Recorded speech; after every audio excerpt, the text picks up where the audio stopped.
Competition. It's one of the things that makes America great, right? We live in a meritocracy, meaning you will go far in life as long as you work hard enough, or practice hard enough, or embezzle hard enough, or inherit daddy's money hard enough.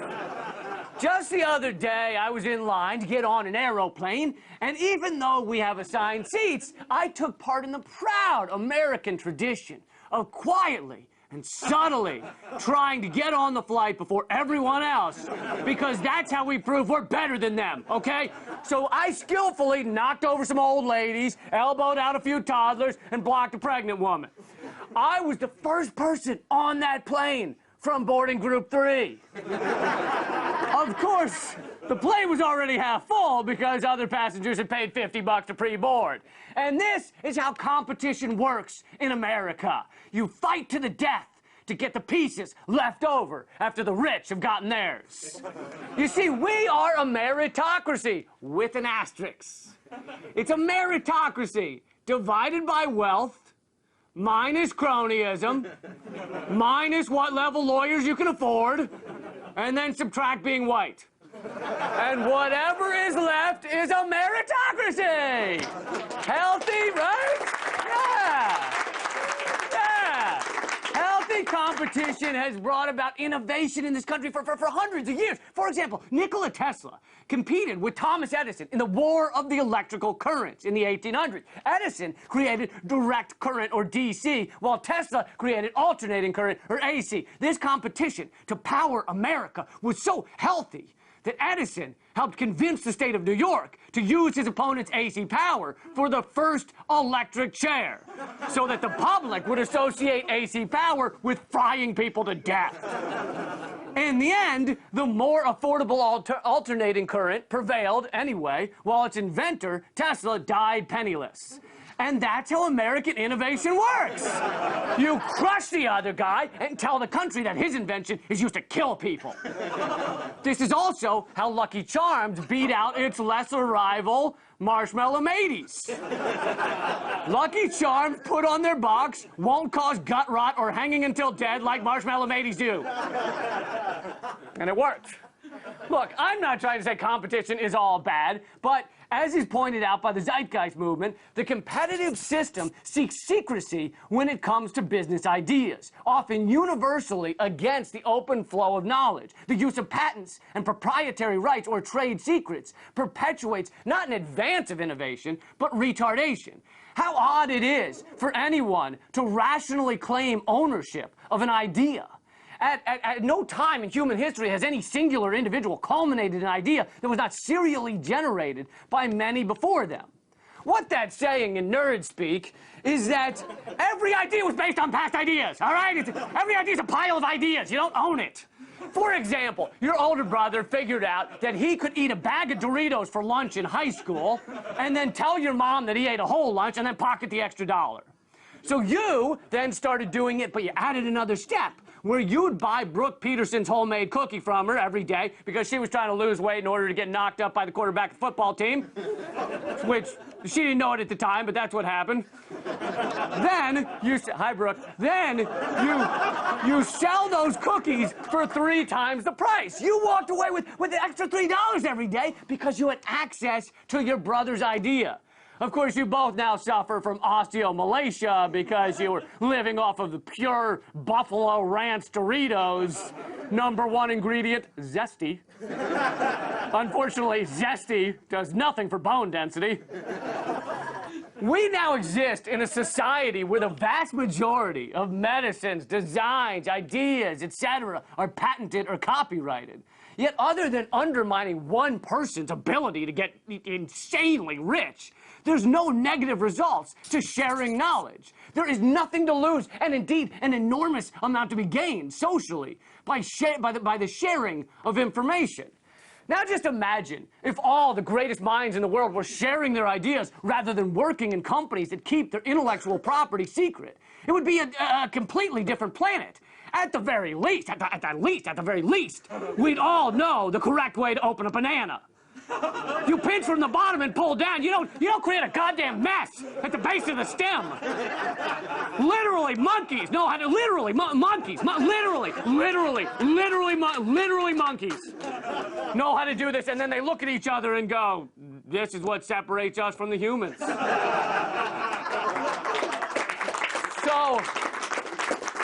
So don't believe the hype that competition is everything. Collaboration is a much more useful way of gaining innovation and growth.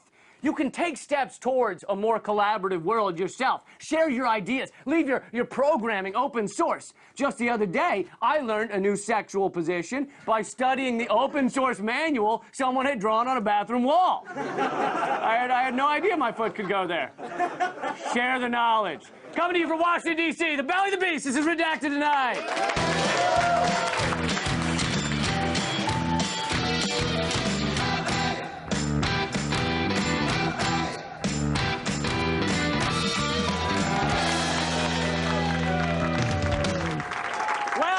Welcome to Redacted Tonight. I'm your host, Lee Camp. Now let's take the news from behind. I'm going to start off with some quick hits here so that we can cover several redacted stories from the week. The current frontrunner for the Democratic nomination for president, Bernie Sexy Time Sanders, introduced a bill last week to make privatized prisons illegal. Making money off of imprisoning people is one of those things you wouldn't think we need a law against. You would assume people would just know not to do it, like picking your nose at a dinner table or quoting Fox News when you're not trying to get a laugh. You know, you shouldn't need a law saying that getting rich off of locking people up is sick. It's kind of like you shouldn't need a law against bestiality. But in 31 states, there are laws against it. Clearly, there was a plague of people getting caught mid-donkey diddle or post-cow coitus and going, this may not look pretty, but it's not like there's law against it. Next, many have been saying that the number of police getting killed on the job has gone up this year because of the Black Lives Matters movement. And that would be true if it were true. Governor Scott Walker even blamed it on President Obama recently, but a few minutes of fact-checking show that 2015 is actually the safest year for police officers in 20 years. Meanwhile, police killings of citizens are at a 40-year high. However, good news, Scott Walker dropped out of the presidential race this week and returned to his lair inside a pus-covered wound, inside a dead possum's armpit, in the side of a Wisconsin highway, in a ditch filled with rest stop overflow urine. So there's that. Next.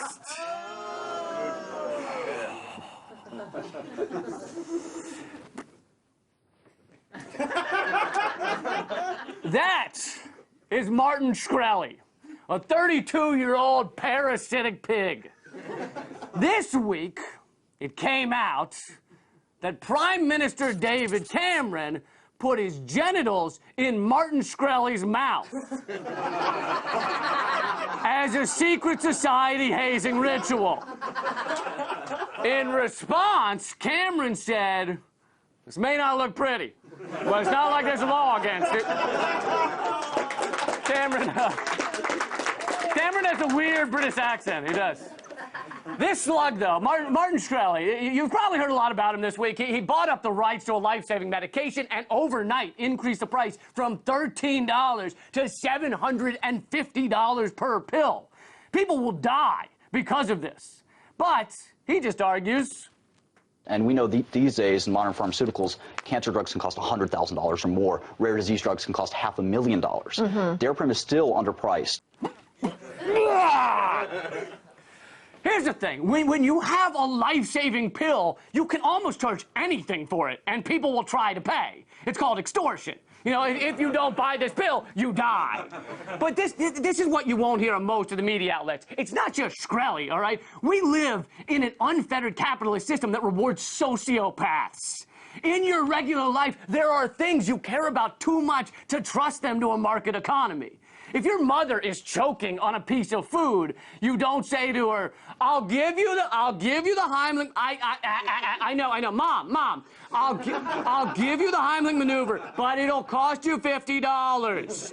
If that doesn't sound like, okay. If that doesn't sound like a fair price, you're welcome to shop around.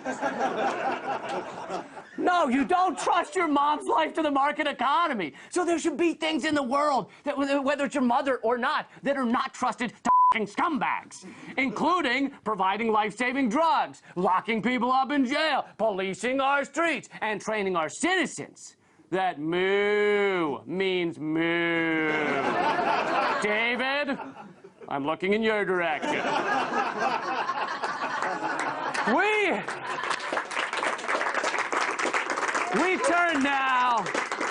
We turn now to Coca-Cola and Sri Lanka. Here's a sentence nobody expected me to say right now.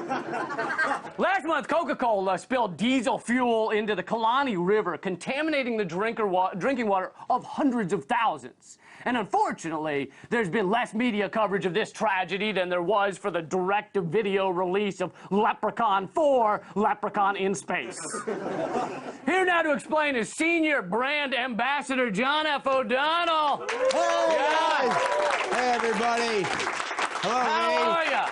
I'm great, Lee. Just living that Coca-Cola lifestyle. You mean like obesity, diabetes, and heart disease? No, I mean maintaining a positive, feel-good, fun-loving image worldwide, despite underneath it all, partaking in so much gnarly, evil, criminal bullshit that not even my own mama could possibly love me no more. What kind of stuff are you up to, man? Oh, you know, the huge, pretending I'm blind in order to get free seeing eye dogs from all the foundations that I then sell to hipster couples in Brooklyn for hundreds of dollars, that I then use to purchase video game systems which I give to Amish children so I can watch them, upon first play, bleed out of their ear holes due to sensory overload, which makes me chuckle. Are you serious? You're a psychopath, man. Hey, I got nothing on Coke, man. It came out last week that they've spent nearly $120 million in the past 5 years in the U.S. alone on health and well-being partnerships / research. Well, that sounds shady as hell. I mean, especially because you said it like this. Well, it is shady as hell. A lot of these research groups totally downplay the role of sugary drinks in obesity. Check out Dr. Stephen Blair. Most of the focus in the popular media and in the scientific press is, oh, they're eating too much, blaming fast food, blaming sugary drinks, and so on. And there's really virtually no compelling evidence that in fact is a cause. Yeah, right. Just like there's no compelling evidence that guy's blood is mostly composed of salsa con queso. Perhaps true, but it doesn't matter, Lee. You can't phase Coke. The advertising and PR is just too good. Check out its happiness truck.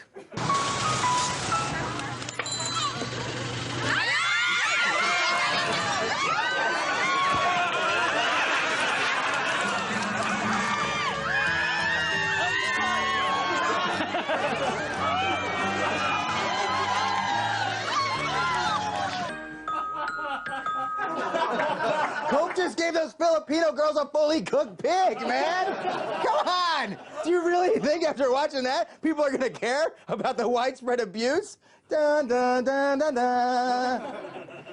Coke has also treated workers terribly. They've even been accused of killing union organizers. It doesn't matter. Their revenue in North America for the second quarter was $5.92 billion because they increased their advertising spending by a double-digit percentage. 5.9 billion, and they already owe, they can't pay back the 3.3 billion they owe to the IRS? Whatever, man, they're awesome supervillains. And the thing, I dig it because in addition to my fake blind guy scam, I'm also running a con where I collect my toenail clippings and then sell them on eBay as genuine fossilized Jesus of Nazareth psoriasis flakes. If I ever get caught, I'm gonna need some Coca-Cola level PR. I'll tell you what, here's what I got so far. John F. O'Donnell is a a good guy. Good guy. You gotta do better than that. I'm a man. good guy. No, everybody. Stay tuned. We'll be back in 90 seconds.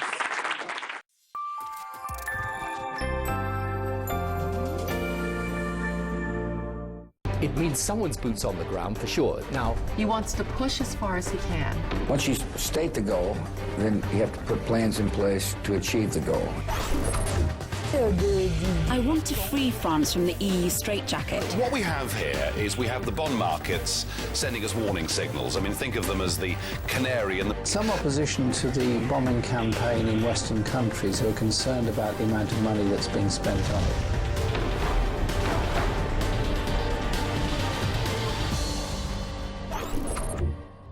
In 1988, after the Palestine Liberation Organization proclaimed independence and recognized Israel, despite the ongoing intifada, the UN General Assembly invited Yasser Arafat to address the gathered nations. But the United States denied him a visa which many countries said was a violation of its obligations. In response, the entire General Assembly moved to Geneva for a special session where the Palestinian leader did deliver his speech.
Welcome back.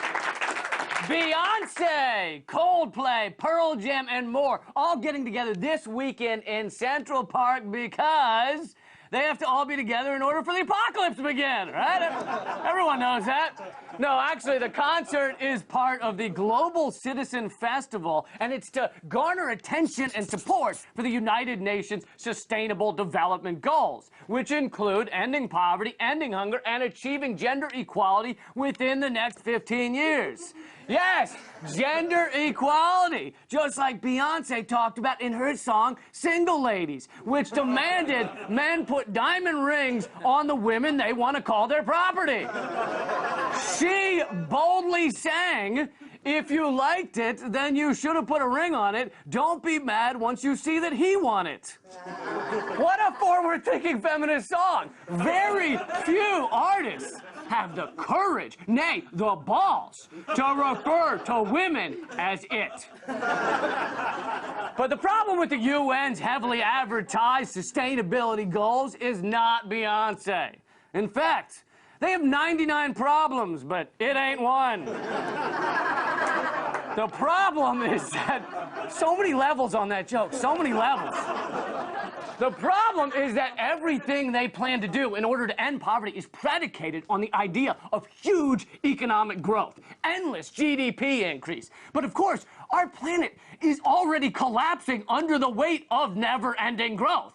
This growth consists of massive wealth in the hands of very few, while half of the planet live on less than $2 a day.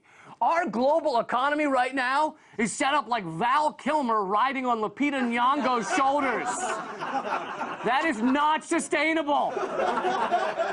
That's them right there winning their Oscar for Best On-Screen Chemistry.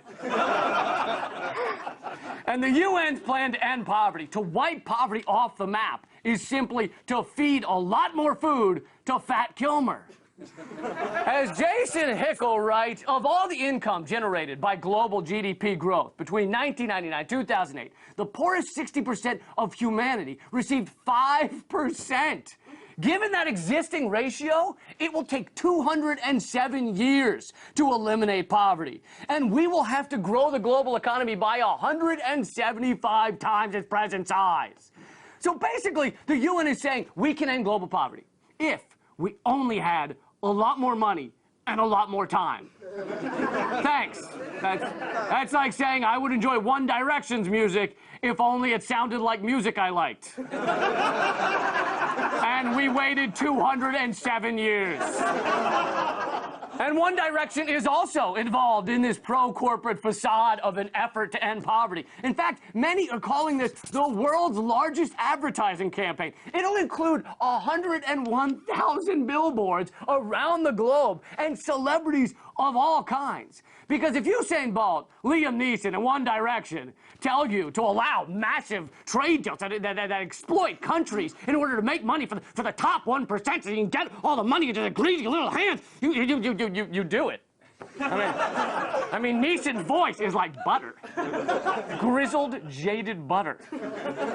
Don't get me wrong, I don't think these celebrities are thinking, ha, let's f*** the poor. Well, maybe Coldplay, but not the others. I think they're being misled into supporting something that is sticking a sexy face on a disaster in order to make a lot of money for people who already have a lot of money. So in that way, the Sustainable Development Goals are Iggy Azalea. Sexy face on a disaster.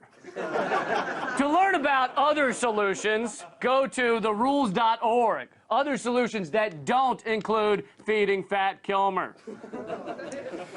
All right, they're telling me we now have to go to an emergency fake commercial.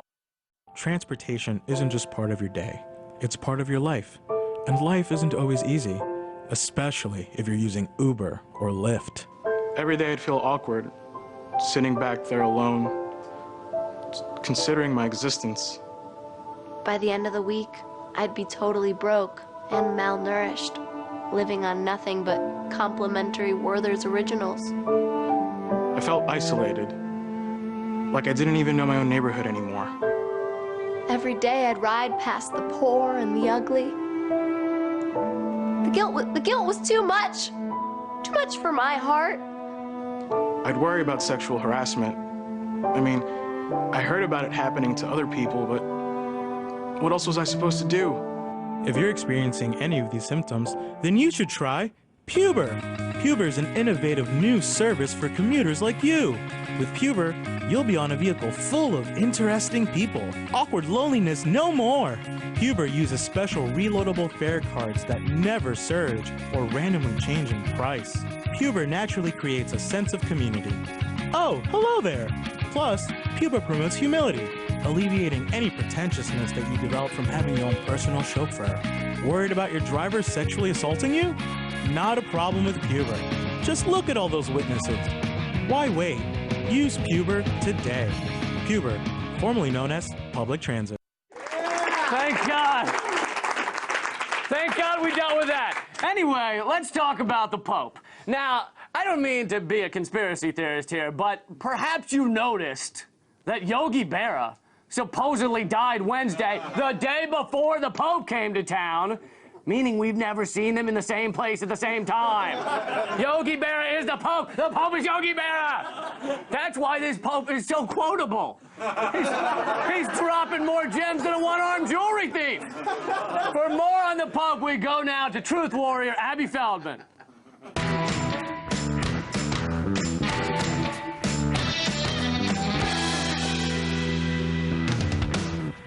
The Pope, or in his native Spanish, Papa, which also means potato, is no tuber. At 78, he's quite the mover and shaker, asking for more change than a beggar with amnesia. 86% of American Catholics and 70% of Americans overall have a favorable view of the Pope.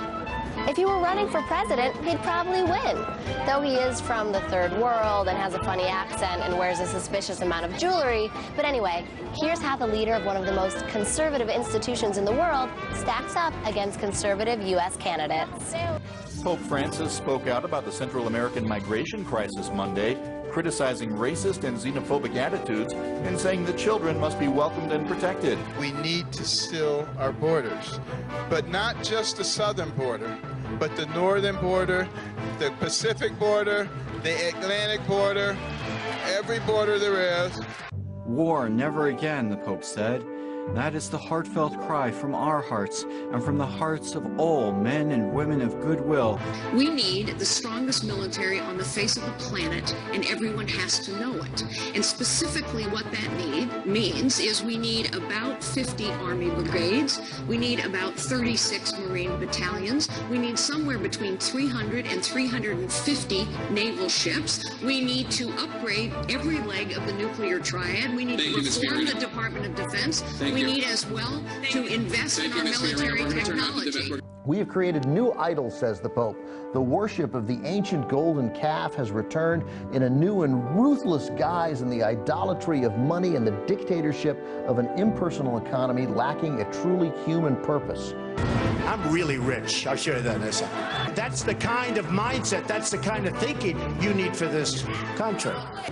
I decided to find out how the most conservative person I know, anti-gay activist Dr. Carl Jeff, reacted to the Pope's visit.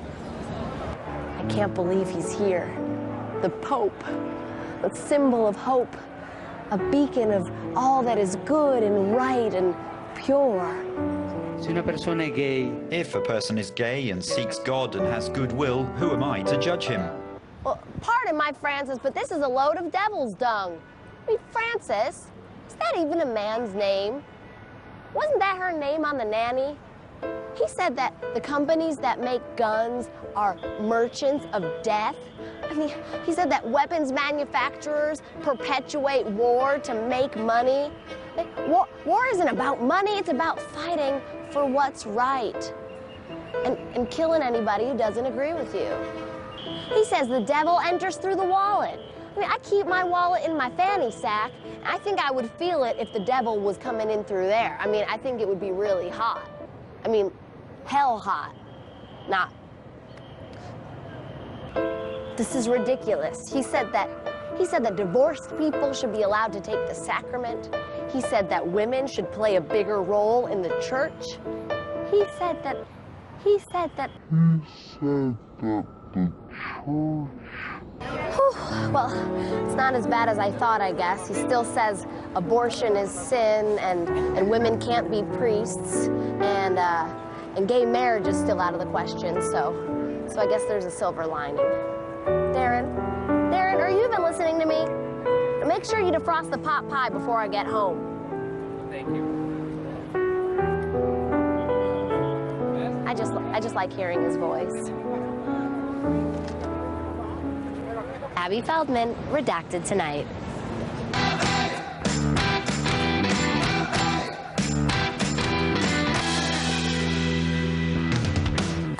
Here are your headlines from the future. This happened yesterday, but it won't break until Monday. In the halls of Congress, Pope and Ted Cruz get in a tug-of-war over whether immigrant will be fed or deported. And we actually have a photo of that. There we go. Don't worry, the Pope won. His triceps are cut from his days as a bouncer.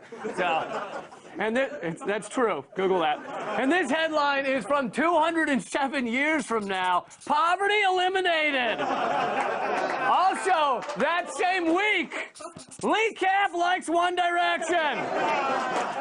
That is our show. You can watch this and every episode at youtube.com/redacted tonight or on Hulu. Good night and keep fighting.